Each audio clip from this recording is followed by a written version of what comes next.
بسم الله الرحمن الرحيم. عن معاذ رضي الله تعالى عنه قال قال رسول الله صلى الله تعالى عليه وسلم: يا معاذ، هل تدري حق الله على عباده وما حق العباد على الله؟ قلت: والله ورسوله أعلم. الحديث رواه البخاري. حضرت معاذ رضی اللہ تعالیٰ عنہ بیان فرماتے ہیں: کنت ردف النبی صلی اللہ علیہ وسلم، میں حضور کے پیچھے سواری پر سوار تھا۔ حضور نے وہ بات ارشاد فرمائی جو آج ہم نے روایت میں پڑھی۔ حضور نے پوچھا: ہے معاذ، تم جانتے ہو کہ اللہ کا بندوں پر حق کیا ہے اور بندوں کا اللہ پر حق کیا ہے؟ میں نے کہا: جی اللہ اور اس کے رسول زیادہ بہتر جانتے ہیں۔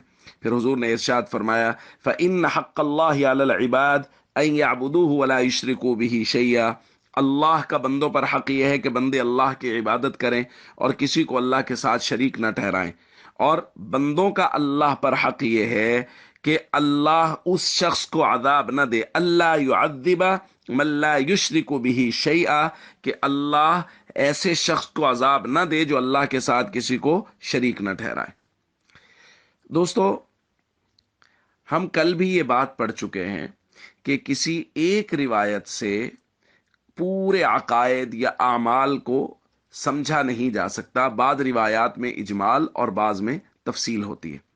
اب اس روایت میں صرف اتنی بات ہے کہ جو شخص بھی اللہ کے ساتھ شریک نہیں ٹھہرائے گا، اللہ قیامت کے دن اس کو عذاب نہیں دیں گے۔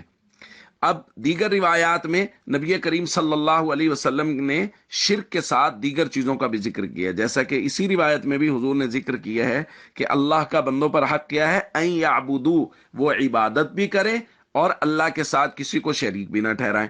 بعض روایات میں صرف اور صرف اس بات کا ذکر ہوگا کہ وہ اللہ کے ساتھ کسی کو شریک نہ ٹھہرائیں۔ ایک روایت حضرت ابو ہریرہ رضی اللہ تعالیٰ عنہ فرماتے ہیں: ان اعرابی اتى النبی صلی اللہ علیہ وسلم، ایک دیہاتی حضور کی خدمت میں آیا اور اس نے کہا: دلنی علی عمل اذا عملته دخلت الجنہ، مجھے ایسا عمل بتا دیجئے کہ میں کروں تو میں جنت میں داخل ہو جاؤں۔ حضور نے فرمایا: تعبد اللہ لا تشرک بہ شیئا، اللہ کی عبادت کرو اور کسی کو اللہ کے ساتھ شریک نہ ٹھہراؤ۔ وتقیم الصلاۃ المکتوبہ، فرض نماز پڑھو۔ وتؤدی الزکاۃ المفروضہ، فرض زکات دو۔ وتصوم رمضان، اور رمضان کے روزے رکھو۔ تو بس یہ اعمال ہیں، تم جنت میں چلے جاؤ گے۔ اس شخص نے کہا: والذی نفسی بیدی لا ازید علی ھذا، اللہ کی قسم میں اس سے زیادہ نہیں کروں گا، بس اتنا ہی عمل کیا کروں گا۔ حضور نے فرمایا جب وہ چلا گیا: من سرہ ان ینظر الی رجل من اہل الجنہ فلینظر الی ھذا، جو یہ خواہش رکھتا ہو کہ وہ کسی جنتی کو دیکھے، وہ اس شخص کی طرف دیکھ لے۔ اب اس روایت میں اللہ کی عبادت کا ذکر ہے، شرک نہ کرنے کا ذکر ہے، نماز پڑھنے کا ذکر ہے، زکوٰۃ دینے کا ذکر ہے، رمضان کا ذکر ہے، رمضان کے روزوں کا۔ اس وقت حج فرض نہیں ہوا تھا، اس وجہ سے حج کا ذکر نہیں۔ تو بھائی یہ بات اچھی طرح سمجھ لیجئے کہ شریعت کی بعض احادیث میں کچھ چیزوں کا اجمال ہوتا ہے، بعض میں تفصیل، جس میں صرف اس بات کا ذکر کیا گیا ہے کہ ایمان کافی ہے۔ بعض روایت میں کہا گیا شرک نہ ہو تو باقی، وہ اس لیے کہ اللہ کا کرم اور فضل جس پر ہوگا۔ ان اللہ لا یغفر ان یشرک بہ ویغفر ما دون ذلک لمن یشاء، جس کو اللہ چاہیں گے اس کو بخش دیں گے، وہ اللہ کی قدرت کاملہ ہے، لیکن اللہ نے ضابطے بنائے ہیں اور ضابطوں کے مطابق ہی چلنا ہوتا ہے۔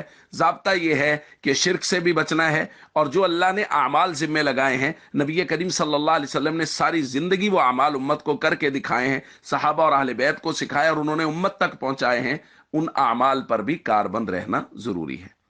والسلام علیکم ورحمۃ اللہ وبرکاتہ۔